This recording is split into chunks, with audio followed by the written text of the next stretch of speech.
ఇంత చిన్న కొయ్యాలంటేనే కొయ్యాలి. చూసారా మా ఇంట్లో కాకరకాయతో ఈ మొక్కలకి ఎన్ని కాకరకాయలు వచ్చాయో చూపించరా. కాకరకాయలు పండిపోయినాయి కూడాను. ఈ పెద్ద కాకరకాయ, చిన్న కాకరకాయ, గుండు కాకరకాయ, గుండు కాకరకాయ చూసారా. గోంగూరకి పూలు కూడా వచ్చేసాయి. తోట గోంగూర. పెద్ద కాకరకాయలు చాలా రోజుల నుంచి 20 days అవుతుంది కాకరకాయలు. ఏదో ఇలా ఒకటేమో బాగా పండు పెంచేసారు, అంత ఫ్లవర్ లాగా విచ్చుకుంటారు కాకరకాయ. ఇవేం గుండు కాకరకాయలు. బెండకాయలు చాలా వచ్చేస్తున్నాయి, రోజుకి 1 అర కిలో వస్తున్నాయి బెండకాయలు. బెండకాయలు చూపిస్తాను అవన్నీ.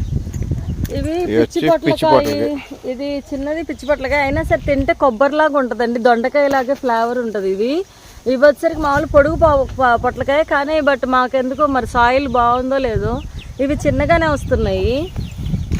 కాకరకాయలు ఇంకా లోపల ఉన్నాయి, ఇవి చూసి కోసుకోవాలి. ఇలాగ కొంచెం కలర్ మారితే కోసేయాలి, లేకపోతే పండిపోతాయి.